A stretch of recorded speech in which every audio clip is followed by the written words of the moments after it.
Important questions की series में chapter 6 कक्षा 10वीं जैव प्रक्रम, जिसके हम एनसीईआरटी एग्जाम्पलर प्रॉब्लम्स के सभी एमसीक्यूज का डिटेल्ड सॉल्यूशन देंगे। पहला क्वेश्चन है, निम्नलिखित में से स्वपोषी जीवों के लिए सही नहीं है कौन सा कथन। देखिए, स्वपोषी जीव वो होते हैं जो अपना भोजन स्वयं तैयार करते हैं। कार्बन डाइऑक्साइड, पानी और सूर्य के प्रकाश की मौजूदगी में वो अपने लिए खाना बनाते हैं और उस खाने को स्टार्च या मंड के रूप में स्टोर करते हैं। ये हम इसके बारे में जानते हैं। हमने इन 4 स्टेटमेंट्स में देख के बताना है कि कौन सी वाली स्टेटमेंट सही नहीं है। पहला देख लीजिए, वे कार्बोहाइड्रेट का संश्लेषण कार्बन डाइऑक्साइड जल से तथा सूर्य के प्रकाश क्लोरोफिल की उपस्थिति में कर लेते हैं। ये बात तो एकदम सही है। वे कार्बोहाइड्रेटों को स्टार्च के रूप में भंडारित करते हैं। ये बात भी सही है। वे कार्बन डाइऑक्साइड और जल को सूर्य के प्रकाश की अनुपस्थिति में नहीं, सूर्य का प्रकाश जो है वो बहुत ज़रूरी है और उसके बिना जो है स्वपोषी जीव अपना खाना नहीं बना पाएंगे। तो इसलिए हमारी जो स्टेटमेंट नंबर सी है ये गलत स्टेटमेंट है। बाकी सारे स्टेटमेंट एकदम सही हैं।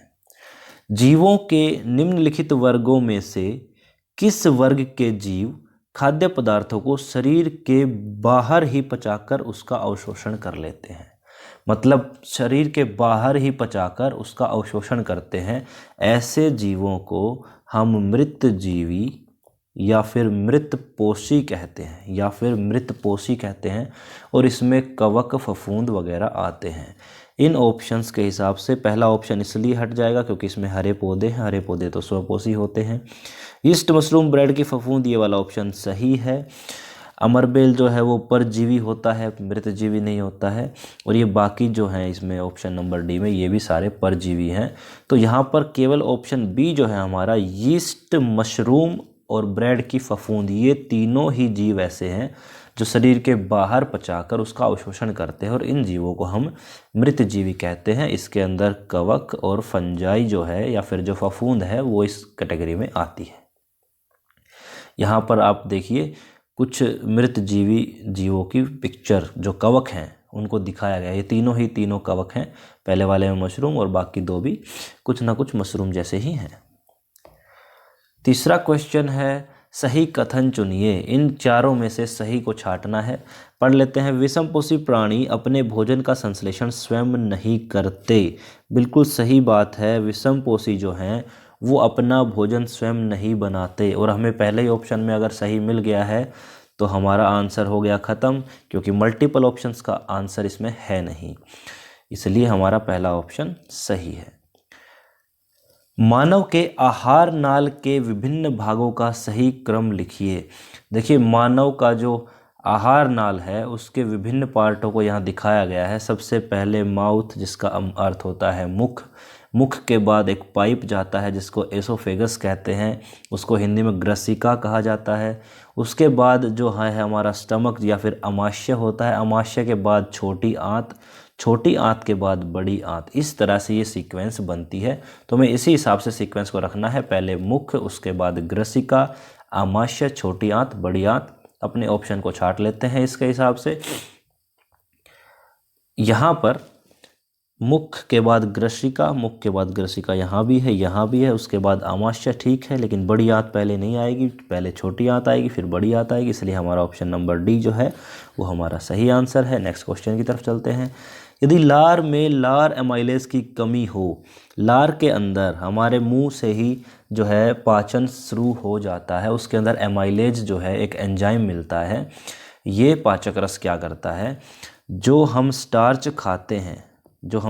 खाते हैं गेहूं, चावल या फिर आलू के रूप में, उसको शर्करा में तोड़ता है। और अगर ये कम मात्रा में निकलेगा तो स्टार्च से शर्करा नहीं बनेगी। सीधी सी बात है।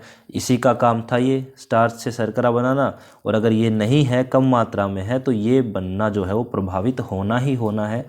इसलिए यहाँ पर अगर हम ऑप्शन देखें, प्रोटीन से इसका कोई लेना देना नहीं है। स्टार्च का शर्कराओं में विघटित होना ये प्रभावित होगा। वसा से कोई लेना देना नहीं है, विटामिन से कोई लेना देना नहीं है, क्योंकि जो अमाइलेज है वो सिर्फ स्टार्च पे काम करता है। और हमारा ऑप्शन नंबर बी जो है वो सही ऑप्शन है। अमाशय का स्तर निम्नलिखित में से एक की उपस्थिति के कारण सुरक्षित बना रहता है। हमें ये मालूम है कि हमारा जो स्टमक होता है उसके अंदर एसिड होता है और एसिड से वो जलता नहीं है। एसिड पूछे तो हाइड्रोक्लोरिक अम्ल होता है और उससे जो इसकी दीवारें हैं, जो इसका अस्तर है, वो जलता नहीं है। उसको जलने से बचाने के लिए इसके ऊपर एक पतली सी परत जो है वो श्लेष्मा की होती है। म्यूकस बोलते हैं इंग्लिश में, श्लेष्मा की होती है। तो श्लेष्मा के कारण ये सुरक्षित बना रहता है। यहाँ पर ऑप्शन नंबर बी में आपको श्लेष्मा दिखाई दे रहा है। बाकी जो ऑप्शंस हैं जैसे कि पेप्सिन जो है वो प्रोटीन को पचाने का काम करता है। लार एमाइलाइड जो है वो पेट में आमाशय में मिलता ही नहीं है। पित्रस जो है वो लीवर बनाता है और वो छोटी आंत के अंदर जाता है। 7वां क्वेश्चन, आहार नाल का कौन सा भाग यकृत से पित्तरस प्राप्त करता है? आहार नाल का कौन सा भाग यकृत से पित्तरस प्राप्त करता है? देखिए, जो हमारा लीवर है, लीवर को हिंदी में यकृत कहते हैं। ये जो पार्ट आपको दिख रहा है रेड रेड कलर का, ये हमारा लीवर है। और लीवर जो है हमारे शरीर में पित्तरस बनाता है और उस पित्तरस को यहाँ पर सांद्र किया जाता है। उसको स्टोर भी किया जाता है, सांद्र भी किया जाता है। इस पार्ट का नाम है अग्नाशय। अग्नाशय के और भी बहुत सारे काम होते हैं। और जो पित्तरस बनता है वो सीधा जाता है छोटी आंत में। सीधा कहाँ जाता है? छोटी आंत में जाता है। तो हमसे यही पूछा गया था कि आहार नाल का कौन सा भाग यकृत से पित्त प्राप्त करता है। तो यहाँ पर ऑप्शन हमारे पास आमाशय, छोटी आंत, बड़ी आंत। तो यहाँ पर आंसर आएगा हमारा छोटी आंत। अगला क्वेश्चन है, आयोडीन के घोल की कुछ बूंदें चावल के पानी पर डाली गई, चावल का पानी नीले काले रंग में बदल गया, यह क्या दर्शाता है? अब देखिए, ये टेस्ट अगर हम चावल के ऊपर भी करें, आयोडीन की कुछ बूंदें डालें, तो जो कलर है जैसा कि आप देख सकते हैं वो नीला काला हो जाता है। और ये हम बहुत छोटी क्लास से पढ़ते आए हैं कि आयोडीन की बूंदों से अगर किसी खाने की वस्तु का कलर नीला काला हो जाता है तो ये उसके अंदर स्टार्च या फिर हिंदी में कहें तो मंड की उपस्थिति दर्शाता है। तो यहाँ चावल के पानी में भी अगर वो कलर आ रहा है तो वो स्टार्च की उपस्थिति दर्शाएगा। तो ऑप्शन नंबर डी हमारा सही ऑप्शन है। 9th क्वेश्चन जो है, आहार नाल के किस भाग में भोजन अंतिम रूप से पचता है? देखिए, जो भोजन हम खाते हैं उसका पाचन शुरू हो जाता है हमारे मुंह के अंदर। स्टार्च से शर्करा बनाना एमाइलेज का काम होता है और पूर्ण रूप से पचता है छोटी आंत के अंदर। तो अंतिम रूप से भी पचता है छोटी आंत के अंदर। बड़ी आंत जो है उसके अंदर कोई पाचन नहीं होता। उसके अंदर सिर्फ जो उसके अंदर जरूरी लवण होते हैं भोजन में और कुछ पानी, उसका अवशोषण जरूर होता है, परंतु पाचन बड़ी आंत में नहीं होता। पूरी तरह से पाचन और अंतिम रूप से भी पाचन जो है वो छोटी आंत या फिर क्षुद्रांत्र में होता है। अग्नाशय रस का कार्य निम्नलिखित में से कौन सा है? देखिए, अग्नाशय जो अभी हमने थोड़ी देर पहले आपको बताया था, ये वाला जो पार्ट थोड़ा सा ग्रीन सा आपको दिखाई दे रहा है, इसको अग्नाशय कहा जाता है। और अग्नाशय के अंदर बहुत जरूरी एंजाइम होते हैं, जिसमें एक होता है ट्रिप्सिन जो प्रोटीन को पचाने में मदद करता है, दूसरा होता है लाइपेज जो वसा को पचाने में मदद करता है। तो ट्रिप्सिन प्रोटीन को और जो लाइपेज है वो वसा को पचाने में मदद करता है। हमने इसमें से सही ऑप्शन छांटना है। पहला देखिए, ट्रिप्सिन प्रोटीन को पचा देता है, लाइपेज कार्बोहाइड्रेट को नहीं पचाता। कार्बोहाइड्रेट के लिए हमारे पास एमाइलेज होता है। ट्रिप्सिन पाइसीभूत वसाओं को नहीं, ट्रिप्सिन सिर्फ प्रोटीन को पचाता है। ये दोनों वसाओं को पचाते हैं, ये भी गलत है। तो ऑप्शन नंबर डी अगर ध्यान से देखें तो ट्रिप्सिन प्रोटीनों को पचा देता है और लाइपेज जो है वो पाइसीभूत वसाओं को पचा देता है। ये ऑप्शन हमारा सही है। यहाँ पर एक शब्द आ रहा है पाइसीभूत, आपने सुना भी होगा, इमल्सिफाइड फैट्स बोलते हैं। जब किसी वसा के बड़े टुकड़े होते हैं तो पित्रस जो है हमारा, यहाँ पर पित्रस का कार्य भी समझ सकते हैं। पित्रस उसके ऊपर कुछ इस तरह से काम करता है जैसे कि साबुन का जो मिसेल बनता है और जो साबुन जिस तरह से काम करता है उस तरह से इसको वसा के एक बड़े टुकड़े को वो छोटे छोटे टुकड़ों में तोड़ देता है। इसको बोलते हैं वसा का पाइसीभूत होना या फिर इमल्सिफिकेशन होना। और इन छोटे टुकड़ों पर जो हमारा एंजाइम है लाइपेज वो बहुत अच्छे से काम करता है और उसको पचाने में मदद करता है। तो बड़े टुकड़े को छोटे में बदलने का काम पित्त रस का होता है, उसको इमल्सिफाई कर देता है, पाइसीभूत कर देता है, और उसके ऊपर हमारा लाइपेज एंजाइम जो है वो काम कर देता है। तो नेक्स्ट क्वेश्चन, चूने के पानी से भरी परखनली में जब मुंह द्वारा फूका जाता है तब चूने का पानी किसकी मौजूदगी के कारण दूधिया हो जाता है। बहुत ही कॉमन क्वेश्चन है, बार बार आता है कि चूने के पानी का दूधिया हो जाना ये होता है कार्बन डाइऑक्साइड की वजह से। इसकी केमिकल रिएक्शन भी बहुत इंपॉर्टेंट है, वो भी आपसे पूछी जा सकती है। चूने का पानी जो है वो कैल्शियम हाइड्रोक्साइड होता है और जब हम उसके अंदर फूकते हैं तो हमारे मुंह से निकल रही है कार्बन डाइऑक्साइड गैस और उसकी वजह से बन जाता है कैल्शियम कार्बोनेट, और जो कैल्शियम कार्बोनेट है उसी की वजह से जो चूने का पानी है वो दूधिया हो जाता है, इसलिए यहाँ पर आएगा कार्बन डाइऑक्साइड। नेक्स्ट क्वेश्चन है, यीस्ट में अवायवीय अभिक्रियाओं का सही क्रम कौन सा है। जो यीस्ट होता है उसके अंदर अवायवीय श्वसन होता है और उस अवायवीय श्वसन में इथेनॉल और कार्बन डाइऑक्साइड गैस बनती है, लेकिन वो पूरी सीक्वेंस बतानी है क्योंकि सबसे पहले ग्लूकोज खाया, ग्लूकोज जो है ग्लूकोज टूटेगा सबसे पहले पाइरूवेट में, क्योंकि ग्लूकोज के अंदर होते हैं 6 कार्बन, वो टूटेगा पाइरूवेट में, उसमें होते हैं 3 कार्बन और उसके बाद वो अलग अलग तरीके से टूटता है। यहाँ पूछा है हमसे यीस्ट में, तो पहली सीक्वेंस कॉमन है, देख लीजिए ग्लूकोज कोशिका द्रव्य में पाइरूवेट में टूटता है, कोशिका द्रव्य सारे के सारे सेम ऑप्शन है। लेकिन जो यीस्ट होता है उसके अंदर जो इथेनॉल और कार्बन डाइऑक्साइड गैस बनती है वो बनती है कोशिका द्रव्य में ही। तो यहाँ पर हमारा करेक्ट सीक्वेंस है ऑप्शन नंबर डी। इसको समझ लेते हैं एक बार। ग्लूकोज जिसमें 6 कार्बन होते हैं वो कोशिका द्रव्य में पाइरूवेट में टूट जाता है 6 कार्बन से 3 कार्बन। थोड़ा सा आसान हो गया, जटिल से थोड़ा सा सरल हो गया। उसके बाद कोशिका द्रव्य के अंदर ही वो इथेनॉल और कार्बन डाइऑक्साइड गैस में परिवर्तित हो जाता है। ठीक है, ये होता है यीस्ट में। लेकिन अगर हम बात करें वायवीय श्वसन की, तो वायवीय श्वसन होता है माइटोकॉन्ड्रिया में और उसमें बनती है CO2 गैस और पानी और साथ में ऊर्जा, ये तीनों चीज़ें बनती है और वो होता है माइटोकॉन्ड्रिया में, वायवीय श्वसन में। ठीक है, ध्यान रखिएगा। नेक्स्ट क्वेश्चन वही है, वायवीय श्वसन के संबंध में निम्नलिखित में से कौन सा कथन सबसे उपयुक्त है। तो देखिए पहला पार्ट कॉमन मिलेगा, ग्लूकोज कोशिका द्रव्य, पाइरूवेट ऊर्जा, यहाँ पर भी थोड़ी सी ऊर्जा मिलती है। फिर माइटोकॉन्ड्रिया में वो CO2 H2O और ऊर्जा में बदल देता है, यहाँ पर भी ऑप्शन नंबर डी हमारा एकदम सही है।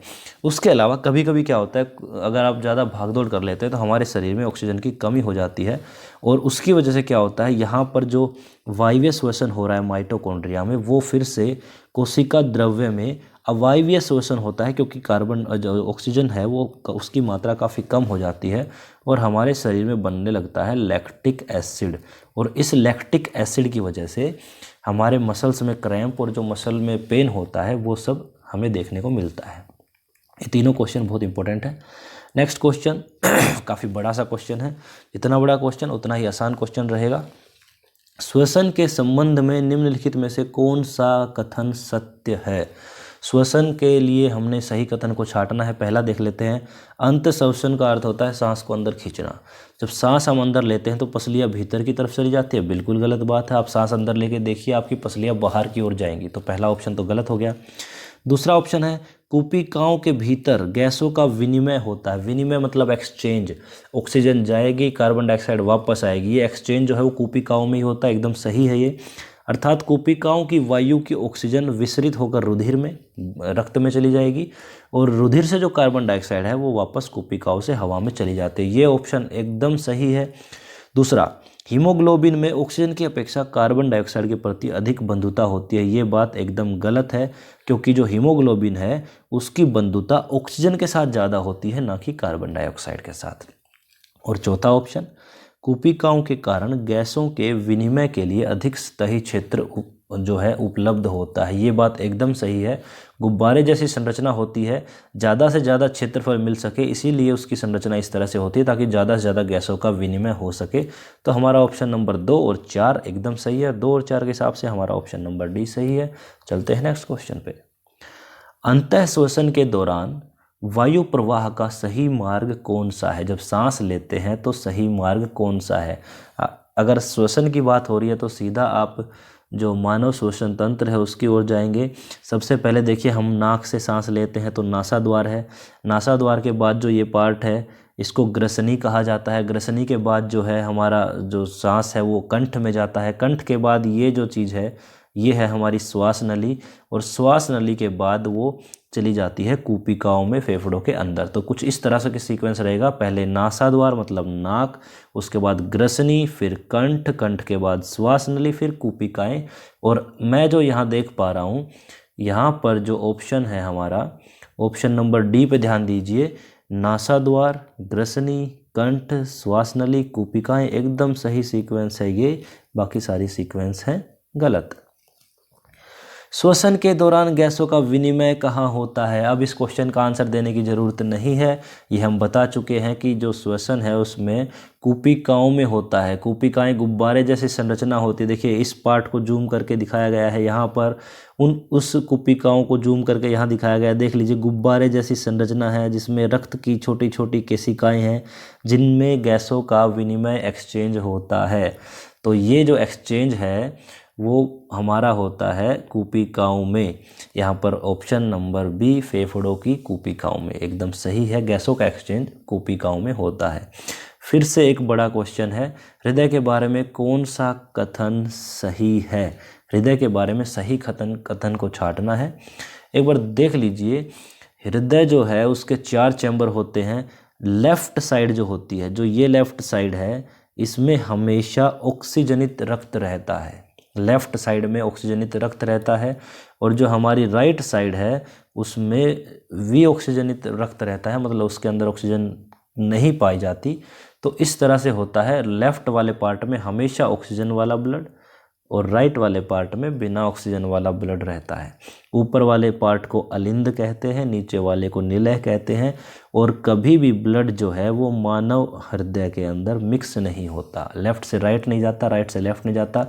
जो लेफ्ट वाला ब्लड है वो पूरे शरीर में जाता है और जो राइट में जो ब्लड आता है वो फेफड़ों में जाता है। कुछ इस तरह से इसकी सीक्वेंस होती है। इसी के हिसाब से हमने इन ऑप्शंस को छांटना है। देख लेते हैं अब अपने ऑप्शंस को। बायां अलिंद शरीर के विभिन्न भागों से ऑक्सीजनित रुधिर प्राप्त करता है, ये बात गलत है। ऑक्सीजनित रुधिर प्राप्त नहीं करता है। बायां अलिंद जो है वो नीचे भेजता है बाएं निलय में, और बाएं निलय से वो पूरे शरीर में जाता है। तो पहला ऑप्शन एकदम गलत हो गया। बायां निलय ऑक्सीजनित रुधिर को शरीर के विभिन्न भागों में पंप कर देता है, जैसा कि बताया बायां निलय पूरे शरीर में भेजता है, जबकि दायां निलय विऑक्सीजनित रुधिर को फेफड़ों में पंप करता है। ये ऑप्शन सही है जैसा कि आपको बताया था। तीसरा, बाएं अलिंद में से ऑक्सीजनित रुधिर दाएं में चला जाता है। बाएं से दाएं में कुछ होता ही नहीं है, एक्सचेंज ये सब होता ही नहीं है। बीच में जो दीवार लगी है ना उससे एक्सचेंज नहीं होता है, तो ऑप्शन गलत है। चौथा ऑप्शन है, दायां अलिंद शरीर के विभिन्न भागों से विऑक्सीजनित रुधिर प्राप्त करता है। बिल्कुल, पूरे शरीर से जो बिना ऑक्सीजन का रक्त है वो दाएं अलिंद में आता है, जबकि बायां निलय ऑक्सीजनित रुधिर को शरीर के विभिन्न भागों में पंप करता है, जैसा कि हमने यहाँ बोला बायां निलय। ये ऑप्शन भी सही है। तो ऑप्शन नंबर 2, ऑप्शन नंबर 4 सही है। 2 और 4 के हिसाब से हमारा ऑप्शन नंबर सी जो है वो करेक्ट है। नेक्स्ट क्वेश्चन, संकुचन के दौरान निम्नलिखित में से कौन सी संरचना हृदय के भीतर रुधिर को वापस विपरीत दिशा में प्रवाहित होने से रोकती है? देखिए यहाँ पर इसका डायग्राम देखिए। एक बार रक्त जो है वो फेफड़ों से आता है बाएं अलिंद में, और बाएं अलिंद के बाद वो जाता है बाएं निलय में, और जब ये वापस इस बड़ी धमनी से, महाधमनी से होके पूरे शरीर में जाता है, तो ये रक्त वापस कभी इधर नहीं जाता है। और ये इधर इसलिए नहीं जाता है क्योंकि यहाँ पर लगे होते हैं वाल्व। ये देखिए, ये एक वाल्व है, एक वाल्व इधर भी लगा है, एक वाल्व यहाँ लगा है, एक वाल्व इधर लगा है। ये वाल्व क्या करते हैं, एक बार जो रक्त इधर आ गया उसको वापस से बहने से रोकते हैं। वो रक्त अब सीधा इस वाली पाइप में जाएगा। तो ये वाल्व जो है इनको कपाट कहते हैं हिंदी में, और हृदय के भीतर ऐसे 4 कपाट पाए जाते हैं, और इन्हीं की वजह से जो रक्त है वो वापस फ्लो नहीं करता। यहाँ पर ऑप्शंस के हिसाब से देखें तो हृदय के भीतर स्थित कपाट एकदम सही बात है।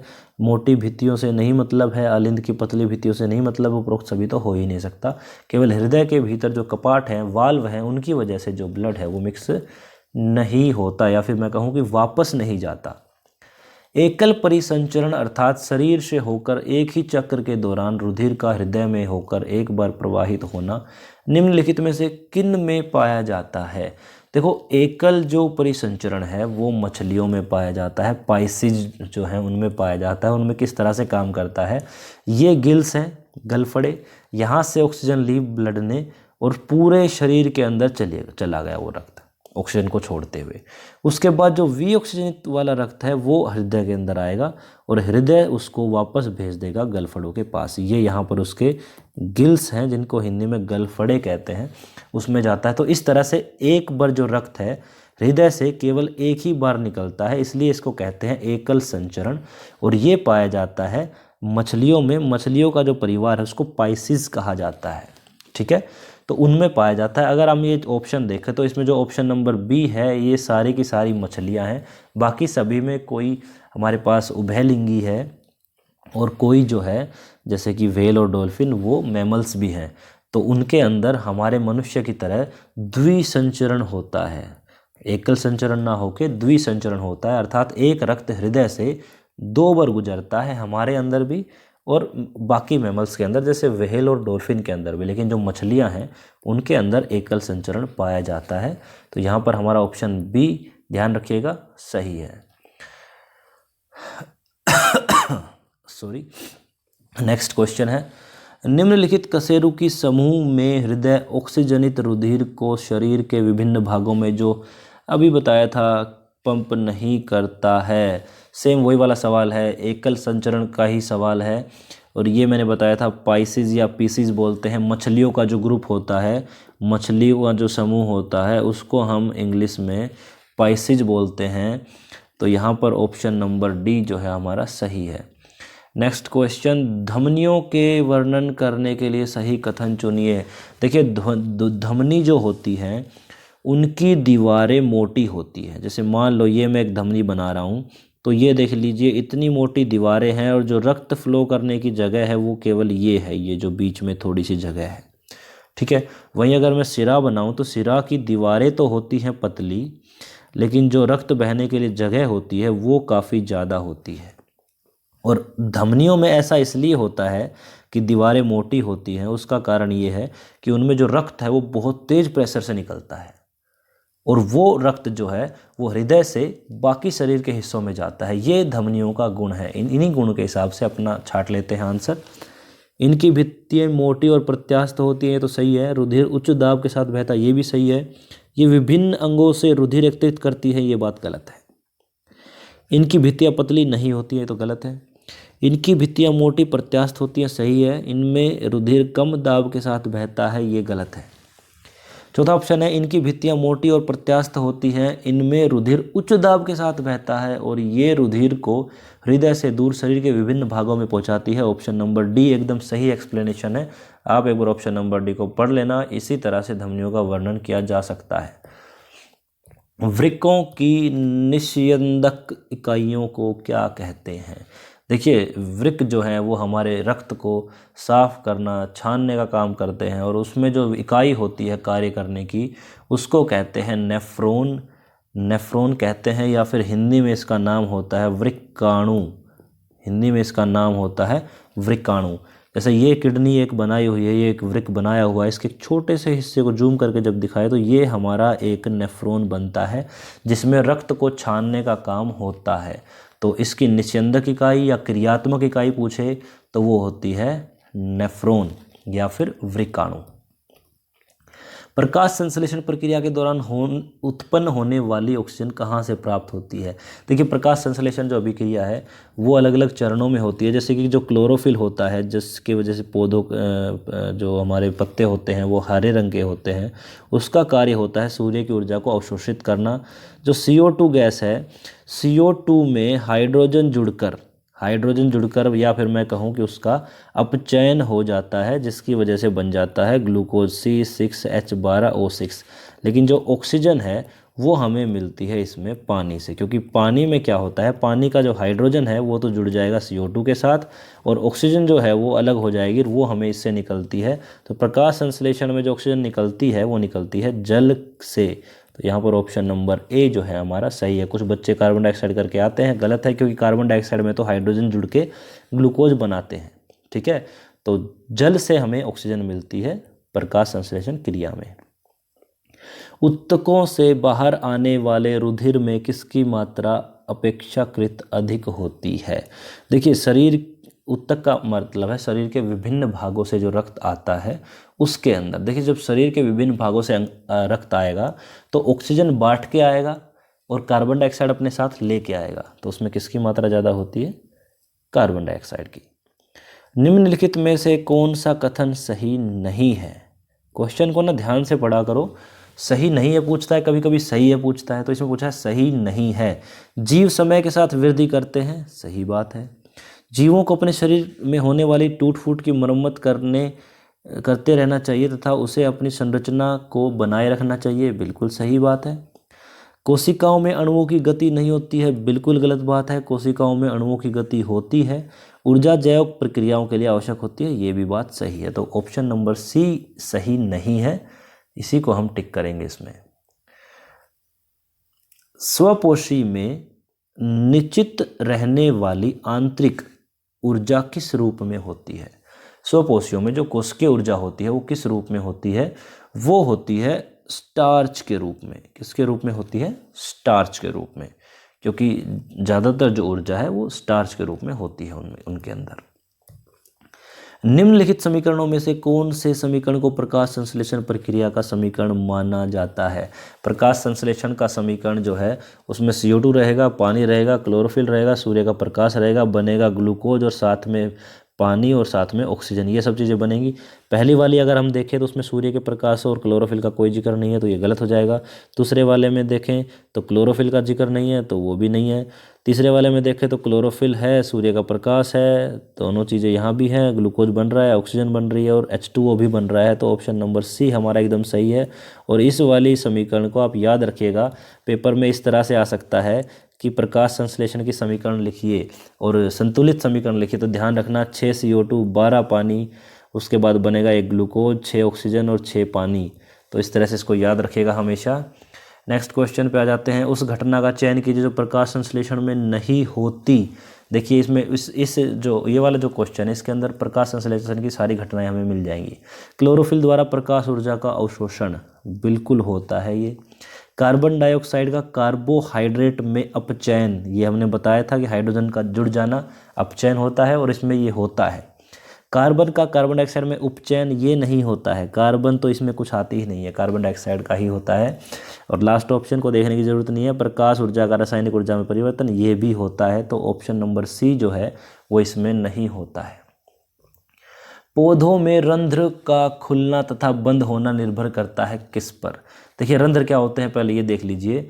इनको रंध्र कहा जाता है। ये कभी खुले होते हैं, जैसे कि यहाँ पर ये वाला जो है वो खुला हुआ रंध्र है, ओपन है, और ये वाला जो है वो क्लोज है। रंध्र के दोनों तरफ ये सेल होती हैं जो आपको दिखाई दे रही है, जिनको मैं मार्क कर रहा हूँ, ये वाली सेल, ये वाली सेल, इनको रक्षी कोशिकाएं कहते हैं। क्या कहते हैं?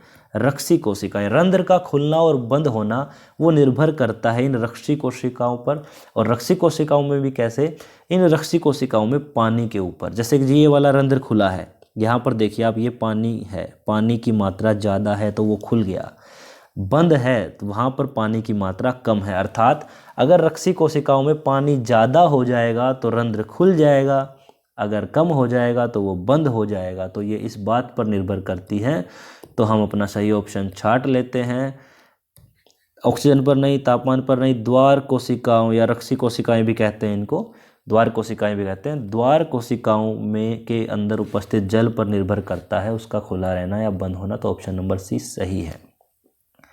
अधिकांश पौधे नाइट्रोजन को किस रूप में अवशोषित करते हैं? देखिए नाइट्रोजन को पौधे नाइट्रेट, नाइट्राइट और यूरिया के रूप में अवशोषित कर सकते हैं, प्रोटीन और वायुमंडलीय नाइट्रोजन के रूप में अवशोषित नहीं कर सकते हैं। याद रखिएगा, नाइट्रेट, नाइट्राइट और यूरिया इसी रूप में वो अवशोषित कर सकते हैं। तो 2 और 3 सही है, 2 और 3 के हिसाब से ऑप्शन नंबर बी सही है। पाचन क्षेत्र में भोजन के साथ मिलने वाला पहला एंजाइम कौन सा है? पहला एंजाइम हमारे मुख गुहिका या फिर मुंह में मिल जाता है, जिसका नाम होता है एमाइलेज, जो स्टार्च को शर्करा में बदल देता है। तो पहला एंजाइम हमारे में यही रहेगा, जिसका नाम है एमाइलेज। निम्नलिखित में से कौन सा कथन सही है? सही है पूछा है। देखिए पायरुवेट को यीस्ट की सहायता से इथेनॉल और कार्बन डाइऑक्साइड में बदला जा सकता है, एकदम सही बात। वायवीय जीवाणुओं में किण्वन होता है? नहीं, यीस्ट जो है जिसमें अवायवीय होता है उसमें किण्वन होता है, ना कि वायवीय में। माइटोकॉन्ड्रिया में किण्वन नहीं होता है, किण्वन होता है कोशिका द्रव्य में, जैसा कि हमने पीछे देखा था। किण्वन अवायवीय शोषण का ही एक रूप है, ये एकदम सही है। पायरुवेट को यीस्ट की सहायता से इथेनॉल कार्बन डाइऑक्साइड में बदला जा सकता है और किण्वन अवायवीय शोषण का ही रूप है। Option 1 and 4 are correct. Option number C is correct. Oxygen की कमी से क्रिकेट खिलाड़ियों की पेशियों में प्राय खिंचाव उत्पन्न होने लगता है, ऐसा क्या कारण है? मैंने थोड़ी देर पहले बताया था आपको, जो पायरुवेट है वो लैक्टिक अम्ल में बदल जाता है, जिसकी वजह से खिंचाव या फिर दर्द या फिर जो है क्या बोलते हैं पेन हल्का सा महसूस होता है, वो इसकी वजह से होता है, लैक्टिक एसिड की वजह से। और ये भी अवायवीय श्वसन का ही पार्ट है। ठीक है, ये भी अवायवीय श्वसन का पार्ट है। वायवीय श्वसन वहाँ नहीं होता क्योंकि ऑक्सीजन की कमी, देखिए साफ लिख रहा है, ऑक्सीजन की कमी हो जाती है। हमारे शरीर में मूत्र का सही मार्ग चुनिए। देखिए मूत्र जो है वो बनता है हमारे वृक्क में, किडनी में। किडनी के बाद जाता है वो 2 मूत्र नलियाँ होती हैं उनके अंदर से, फिर जाके इकट्ठा होता है मूत्राशय में और फिर मूत्र मार्ग से बाहर निकल जाता है। तो पहले वृक्क, फिर मूत्र नलियाँ, फिर मूत्राशय, उसके बाद मूत्र मार्ग, ये सीक्वेंस रहेगा इसका। हमने सही ऑप्शन को छांट लेना है। सबसे पहले वृक्क, 3 ऑप्शन में वृक्क है। दूसरा है मूत्र नलियाँ, मूत्र नली इसमें भी है, इसमें भी है। उसके बाद मूत्राशय, मूत्राशय यहाँ पर है, मूत्र मार्ग सबसे लास्ट में आएगा। तो ऑप्शन नंबर सी एकदम सही सीक्वेंस है, वृक्क, मूत्र नलियाँ, मूत्राशय और मूत्र मार्ग। मानवों के ऊतकों में ऑक्सीजन की कमी होने के कारण पायरुवेट अम्ल किस कोशिकांग के भीतर लैक्टिक अम्ल में बदल जाता है? यह भी आपको बताया था, ये होता है कोशिका द्रव्य में। अवायवीय जो भी श्वसन होगा, चाहे यीस्ट में हो चाहे हमारे मसल्स में हो, वो होता है कोशिका द्रव्य में।